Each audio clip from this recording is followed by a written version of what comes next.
నమస్కారం ఘంటారావానికి స్వాగతం. ముందుగా ప్రధాన అంశాలు. కార్గిల్ దివస్ లో అమరుల త్యాగాలను స్మరించుకున్న ప్రధాని. సైనికుల పోరాటం తన మదిలో నిలిచిపోయిందంటూ భావోద్వేగం.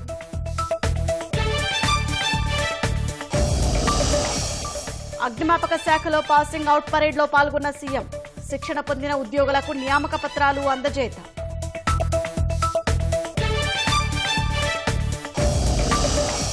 కేసీఆర్ ను బద్నాం చేసేందుకే కాళేశ్వరం ఎత్తిపోతలు ఆపేశారన్న కేటీఆర్. రాజకీయాలకు రైతులను బలి చేయొద్దని హితవు.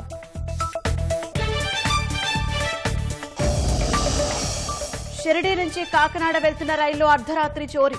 25 లక్షల విలువైన బంగారం, ఫోన్లు అపహరించిన దొంగలు.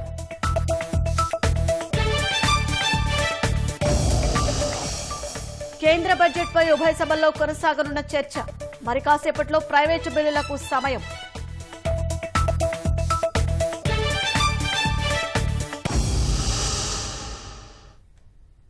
డిసెంబర్ 9న రైతు రుణమాఫీ చేస్తామన్న మాట తప్పి 7 నెలల తర్వాత ఆ ప్రక్రియ ప్రారంభించడం వల్ల రైతులకు కొత్త సమస్యలు ఎదురవుతున్నాయని మాజీ మంత్రి హరీష్ రావు అన్నారు.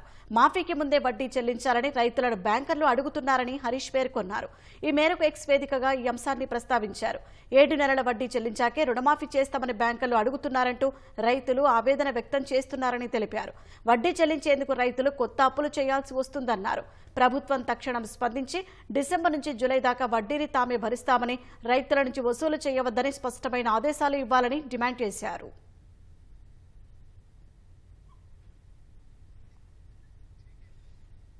భారస ఎమ్మెల్యేలు, ఎమ్మెల్సీల బృందం కాళేశ్వరం ప్రాజెక్టు క్షేత్రస్థాయి పర్యటన కొనసాగుతోంది.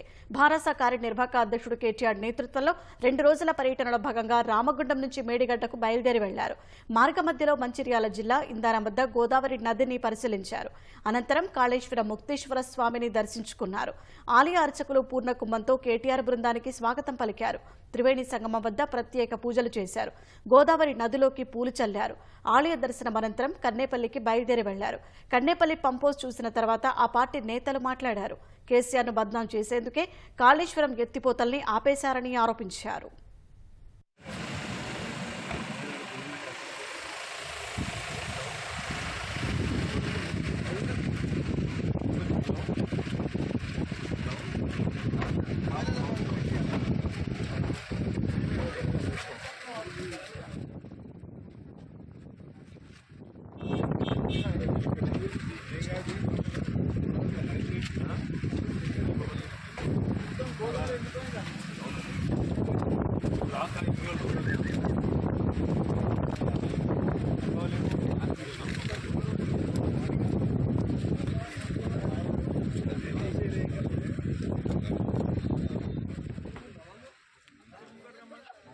పోతున్నాయి సముద్రంలోకి వృధాగా.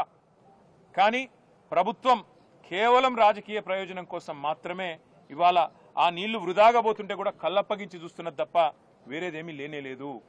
నేను ఈ ప్రభుత్వానికి చేసే విజ్ఞప్తుల్లో ఒకటే, ముఖ్యంగా అక్కడ బస్వాపూర్ రిజర్వాయర్ కూడా దాదాపుగా తయారైంది.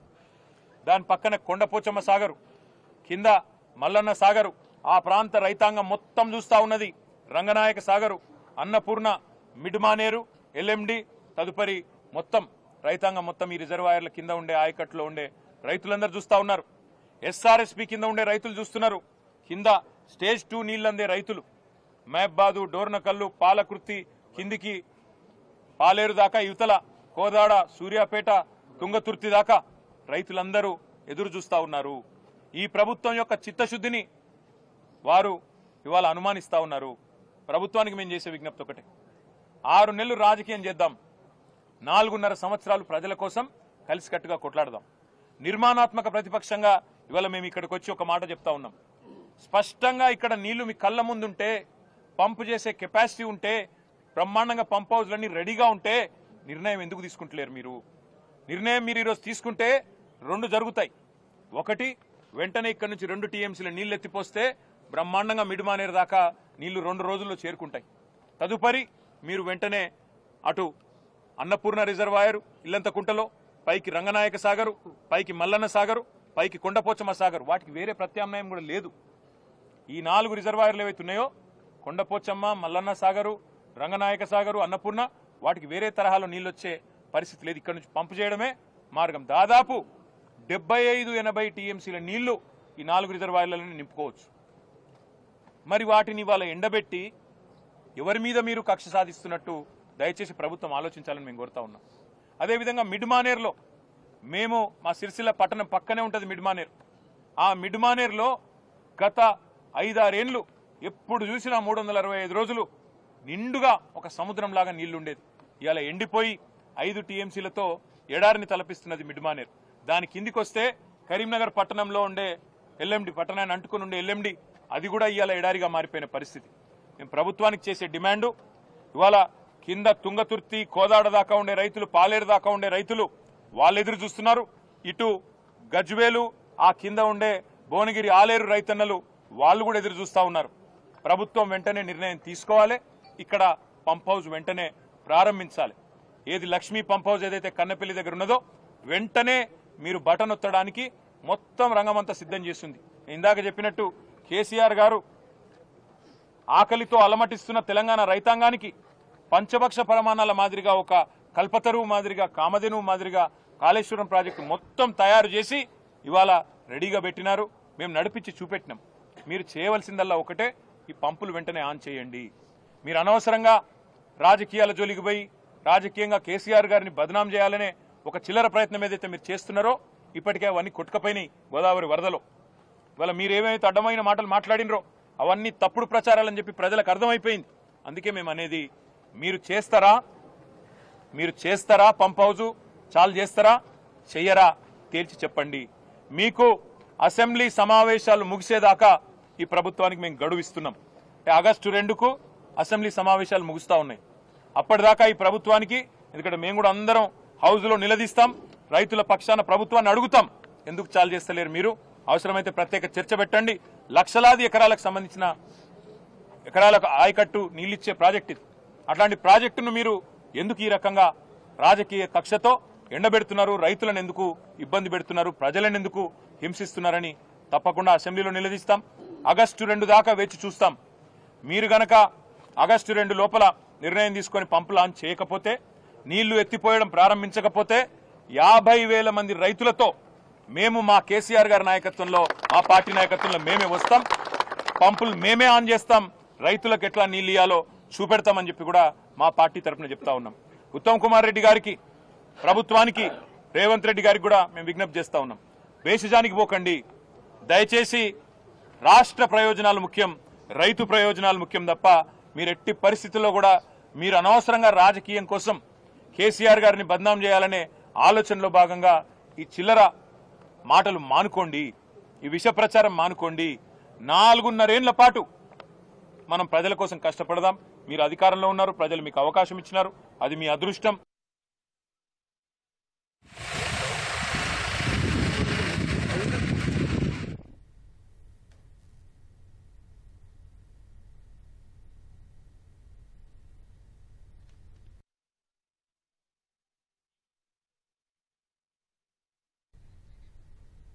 గాంధీభవన్లో కాంగ్రెస్ ఎమ్మెల్సీ జీవన్ రెడ్డి మాట్లాడుతున్నారు. ప్రత్యక్ష ప్రసారం ద్వారా చూద్దాం. ఇప్పటికైనా ఏదైతుందో మీ విహారయాత్రలు మానుకోనండి, మీ విహారయాత్రలు మానుకోనండి, మీ విహారయాత్రలు మానుకోనండి. గతంలో మీరు చేసే తప్పులను ఇప్పటికైనా ప్రజల ముందు ఏదైతుందో క్షమాపణ కోరండి అని చెప్పి అంటున్నా. Yes, you did mistake. ఇవాళ ఆనాడు ఏదైతుందో మీరు తుమ్మిడి వద్ద నిర్మాణం చేయబడే ఒక ప్రాజెక్టు కిందికి తరలించడంతో వీళ్ళ తెలంగాణ రాష్ట్రం ఏదైతుందో గత వేసవి కానీ, ఈ వర్షాకాలం సంబంధించగా రేపు ఇక రాబోయే వేసవి, ఇవన్నీ కూడా రైతాంగం ఈ తీవ్ర సంక్షోభం ఎదుర్కోవడానికి కారణం ఏదైతుందో వీళ్ళ బీఆర్ఎస్ కేసీఆర్ గారు అని చెప్పని చెప్పక తప్పదని చెప్పి అంటున్నా. వీళ్ళ మీరు ఈ ముసలి కన్నీరు కార్చడం మానుకోండి, ఈ ముసలి కన్నీరు కార్చడం మానుకోనండి అని చెప్పి అంటున్నా.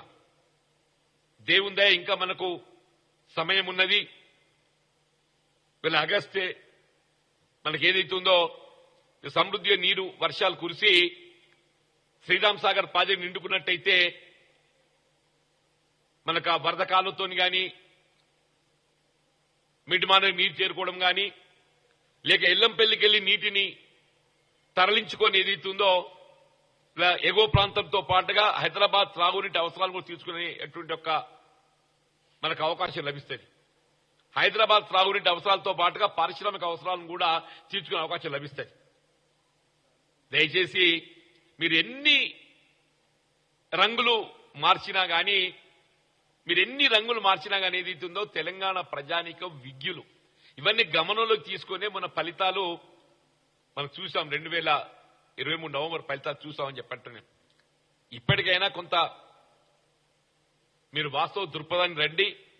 ఈ ముసలి కన్నీరు కాచడం మానుకోనండి, విహారయాత్రలు మానుకోనండి. మీరు చేసిన తప్పులు ఏదైతుందో తెలంగాణ ప్రజల ముందు ఏదైతుందో మీరు ఒప్పుకొని ఇవాళ క్షమాపణ కోరితే కొంత ఉపశమనం లభిస్తుంది మీకు అని చెప్పని పేర్కొంటున్నాను. Thank you.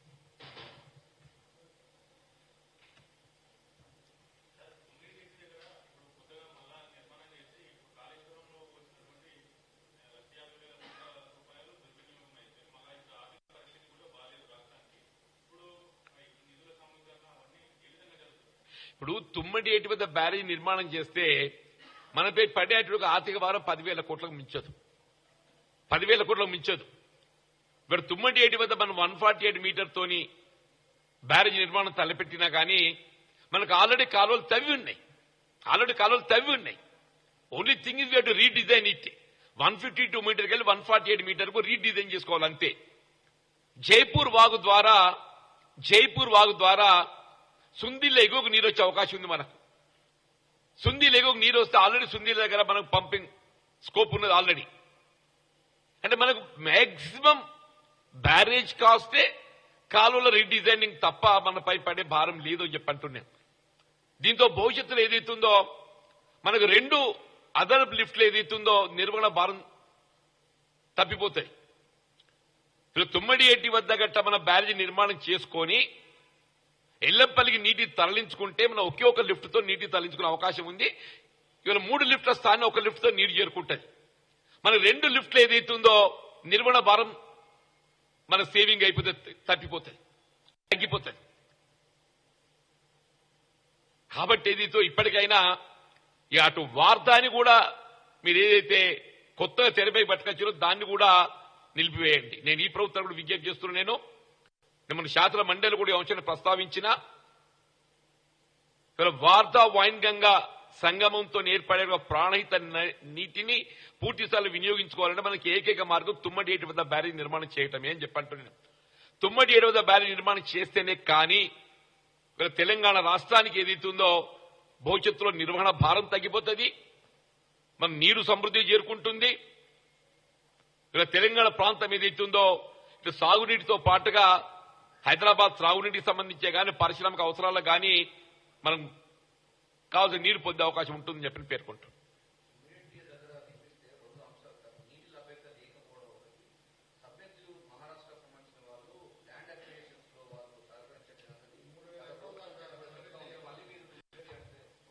ఇప్పుడు తుమ్మడి ఏడో బ్యారేజ్ నిర్మాణం చేస్తే అంత మనం ముంపుకు రేది 1800 ఎకరాలే. అంత 1800 ఎకరాలని చెప్పంటూ నేను 1800 ఎకరాల వల్ల కావాల్సింది ఏంటి? Rehabilitation package. ఎక్కడ బ్యారేజ్ నిర్మాణం చేస్తే రిహాబిలిటేషన్ ప్యాకేజ్.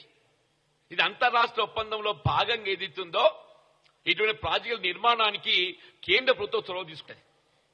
148 మీటర్ లెవెల్లో బ్యారేజీ నిర్మాణం చేపట్టడానికి మహారాష్ట్ర ప్రభుత్వం ఇన్ ప్రిన్సిపల్ రిటర్న్ అగ్రిమెంట్ ఉంది. ఇదే కేసీఆర్ గారు ఏదైతుందో కేసీఆర్ గారు ముఖ్యమంత్రిగా మహారాష్ట్ర పర్యటనలో భాగంగా మేడిగడ్డ వద్ద 100 మీటర్ల లెవెల్తో బ్యారేజీ నిర్మాణం చేయడంతో పాటుగా తుమ్మడి ఏటి వద్ద 148 మీటర్ లెవెల్తో బ్యారేజ్ నిర్మాణం చేసుకోవడానికి ఒప్పందం కుదుర్చుకోవడం జరిగింది.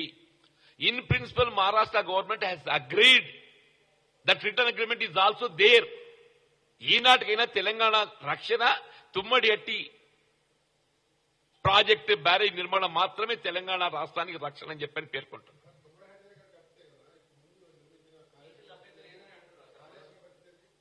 ఇప్పుడు మనకు కాళేశ్వరం పరిస్థితి కొరకు అని చెప్పని నువ్వు 2 నిర్వహణ భారం పెంచుకోవద్దు కదా.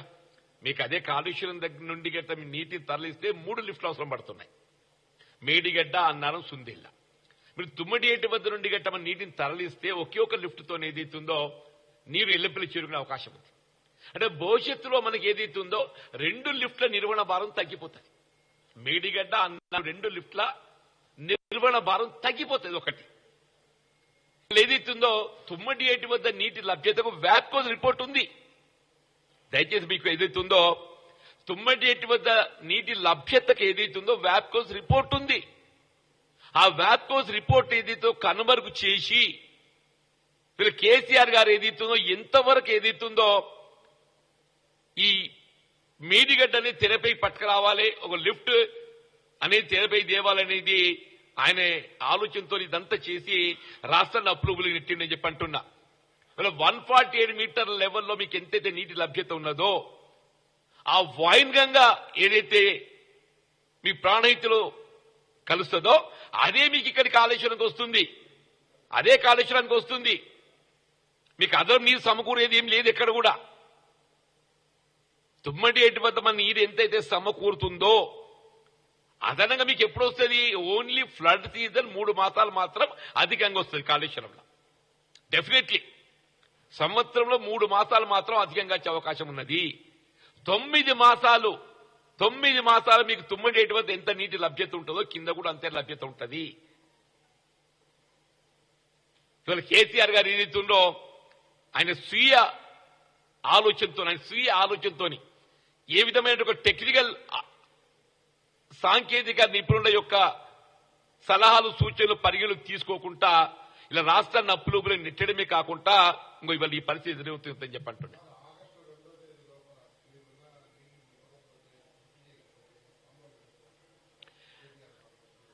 ఇప్పుడు సార్ నాకు మిత్రులు ఆశ్చర్యం కలుగుతుందా? ఐఎమ్ సారీ, ఆయననే చెప్పే ఆగస్టు 2 లోపల ఎట్లా లిఫ్ట్ అయితే ఎల్లంపల్లికి వెళ్ళి ఆగస్టు 2 వరకు ఎల్లంపల్లి వాటర్ ఎట్లా లిఫ్ట్ అవుతుంది? మీకు రేపు లిఫ్ట్ అయ్యేది ఎక్కడికి వెళ్ళి అవుతుంది? ఎల్లంపల్లికి వెళ్ళి అవుతుంది. కన్నపల్లికి వెళ్ళి కాదు. ఆయన కూడా తెలుసు ఎట్లాగేదైతుందో ఎల్లంపల్లిలో నీరు చేరుకుంటుంది. Already it has reached 15 TMC నీటి లభ్యత వస్తున్నది. ఈ 4 రోజులు ఏదైతుందో మన 20 టీఎంసీ క్రాస్ అయిపోతుంది. ఆటోమేటిక్ ఏదైతుందో మీరు మీ ఎల్లంపల్లికి వెళ్ళి నీటిని ఎగువ ప్రాంతం తరలించే అవకాశం ఉన్నది. మంచిర్యాల జిల్లాలో వారం నుంచి కురుస్తున్న భారీ వర్షాలతో జనజీవనం అస్తవ్యస్తంగా మారింది. వాగులు వంకలు పొంగిపొర్లుతున్నాయి. వేమనపల్లి మండలంలో ప్రాణహిత నది ఉరకలెత్తుతోంది.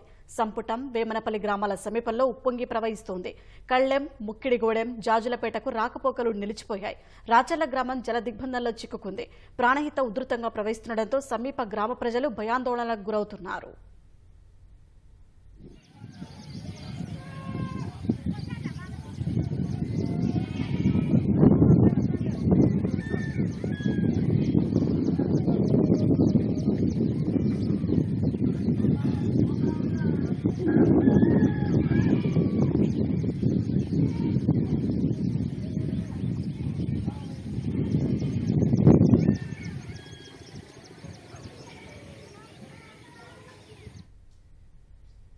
షామీర్పేటలో కారు బీభత్సం సృష్టించగా 2 మృత్యువాత పడ్డారు. జీనోం వ్యాలీ పోలీస్ స్టేషన్ పరిధిలో ఇన్నోవా కారు అదుపు తప్పి ఇతర వాహనాలను ఢీకట్టబోయి పక్క రోడ్డులో బోల్తా పట్టింది. దీంతో ఇన్నోవా కారులో ఉన్న 2 మృతి చెందగా మరో 2కి తీవ్ర గాయాలయ్యాయి. గాయాలైన 2 పరిస్థితి విషమంగా ఉంది. ప్రమాదంలో ఎదురుగా వచ్చిన ఇన్నోవాను తప్పించబోయిన ప్రైవేట్ బస్సు రోడ్డు పక్కకు దూసుకెళ్లింది. కారు అతివేగంగా నడపడం వల్లే ప్రమాదం జరిగిందని స్థానికులు అంటున్నారు.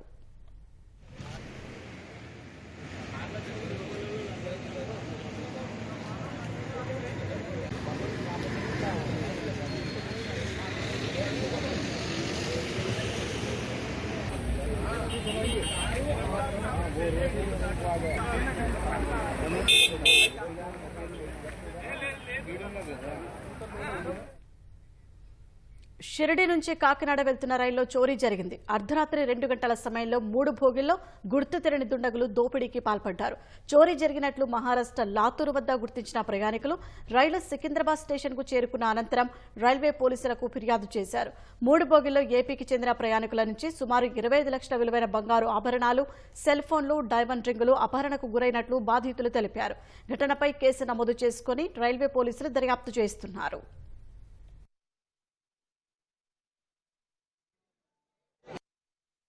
1 వరకు లేచి ఉన్నాం, గేమ్ అయితే ఆడుకున్నాం. మేము జస్ట్ అప్పుడే పడుకున్నాము. లైక్ కొంత ఓల్డ్ ఏజ్ పీపుల్స్ ఉంటారు కదా, వాళ్ళు వాష్రూమ్స్కి వాళ్ళు లెగిస్తే వాళ్ళు ఏదో ఐడెంటిఫై చేసాం బ్యాగ్ తీసుకుని వెళ్తున్నట్టు, లైక్ అక్కడ ఎవరో తిరుగుతున్నట్టు లైక్ ఉన్నారని అన్నారు, కానీ ఎవరు ఏంటి అన్నది వాళ్ళు ఫైండ్ అవుట్ చేయలేకపోయారు. కో ప్యాసింజర్స్ అని అనుకున్నారు అంతే. ఎవరు అంత థీఫ్ అని చెప్పి అయితే ఎవరు ఫైండ్ అవుట్ చేయలేదు. నియర్లీ 60K ఉంటుంది. మేము గుర్తించింది అరౌండ్ 245-3 అండ్ మాకన్నా ముందైతే 130K ఫస్ట్ కేసు రిపోర్ట్ చేశారు. సంగారెడ్డి జిల్లా పటాన్చెరు మండలం నందిగామ దుర్గమ్మ ఆలయంలో చోరీ జరిగింది. ద్విచక్ర వాహనాలపై వచ్చిన 4 దొంగలు ఆలయంలోకి చొరబడి హుండీని ఎత్తుకెళ్లారు. హుండీలో దాదాపు 10,000 నగదు ఉంటుందని దేవాలయ నిర్వాహకులు చెబుతున్నారు. ఆలయంలో చోరీ చేస్తున్న దృశ్యాలు స్థానికంగా ఉన్న సీసీ కెమెరాల్లో నమోదయ్యాయి. ఘటనపై కేసు నమోదు చేసుకున్న పోలీసులు దొంగల కోసం గాలిస్తున్నారు.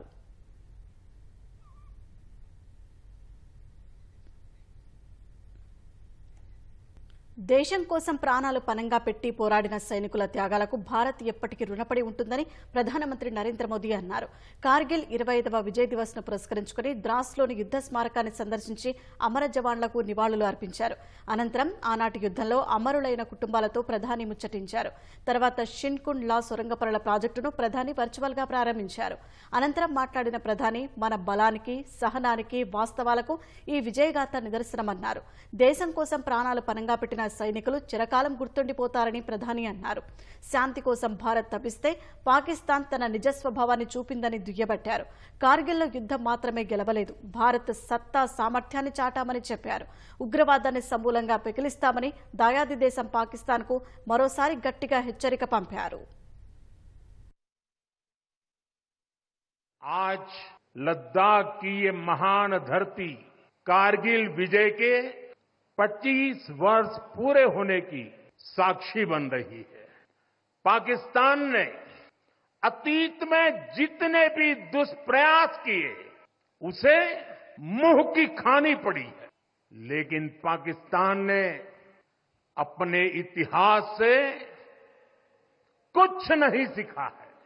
वो आतंकवाद के सहारे, प्रॉक्सी वॉर के सहारे अपने आप को प्रासंगिक बनाए रखने का प्रयास कर रहा है। मैं आतंकवाद के इन सरपरस्तों को कहना चाहता हूं कि उनके नापाक मंसूबे कभी कामयाब नहीं होंगे। आतंकवाद को हमारे जाबाज पूरी ताकत से कुचलेंगे। दुश्मन को मुंहतोड़ जवाब दिया जाएगा। కార్గిల్ 25వ విజయ్ దివస్ సందర్భంగా లద్దాఖ్ ద్రాస్లోని కార్గిల్ యుద్ధ స్మారకం వద్ద భారత త్రివిధ దళాలు నివాళులు అర్పించాయి. CDS chief general Anil Chauhan Kargil యుద్ధంలో ప్రాణాలు కోల్పోయిన అమరవీరులకు నివాళులు అర్పించారు. భారత ఆర్మీ అధిపతి లెఫ్టినెంట్ జనరల్ ఉపేంద్ర ద్వివేది యుద్ధ స్మారకం వద్ద పుష్పాంజలి ఘటించారు. నావిక దళాధిపతి అడ్మిరల్ దినేష్ కుమార్ కార్గిల్ యుద్ధ వీరులకు నివాళులు అర్పించారు. సైనికుల త్యాగాలను స్మరించుకున్న భారత వాయుసేన చీఫ్ మార్షల్ వివేక్రామ్ చౌదరి యుద్ధ స్మారకం వద్ద పుష్పగుచ్చముంచి నివాళులు అర్పించారు. అంతకుముందు కార్గిల్ యుద్ధంలో అమరులైన సైనికుల కుటుంబాలు నివాళులు అర్పించాయి.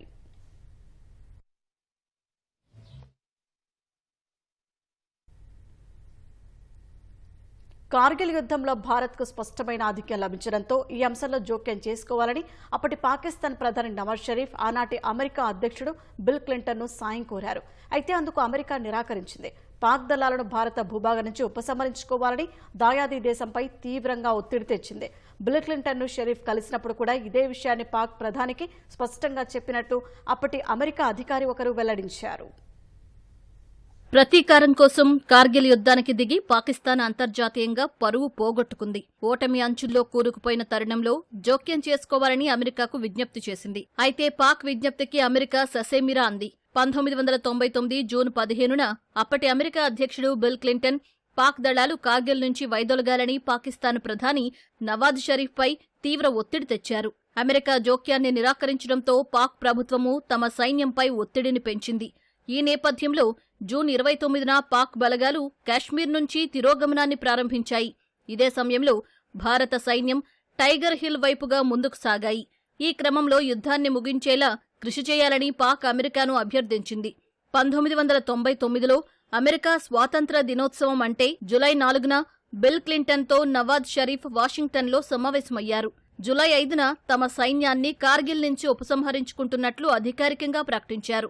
ఇదే సమయంలో భారత బలగాలు ద్రాస్ను ఆధీనంలోకి తీసుకున్నాయి.